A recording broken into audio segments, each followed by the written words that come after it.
પાટણ જિલ્લાના રાધનપુરમાં સ્થાનિક સ્વરાજ્યની ચૂંટણીનો જંગ જામ્યો છે। ચૂંટણીને લઈને શહેરમાં ભારે ગરમાવો જોવા મળી રહ્યો છે। રાધનપુર વોર્ડ નંબર 7ના કોંગ્રેસના ઉમેદવાર જ્યોતિબેન જોશીએ તેના પતિ સાથે ચૂંટણી પ્રચાર કર્યો।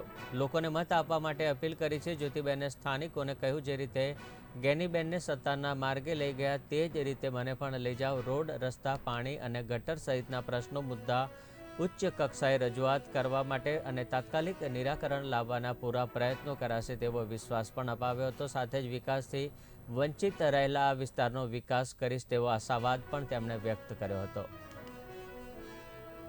હું આ વિસ્તારની દીકરી છું અને દીકરી તરીકે એક બનાસકાંઠાએ જે જ્ઞાનીબેનને ભેટ આપી હતી જીતાડીને, એવી તમે પણ મને એક મારું મામેરું ભરી અને ભેટ આપો।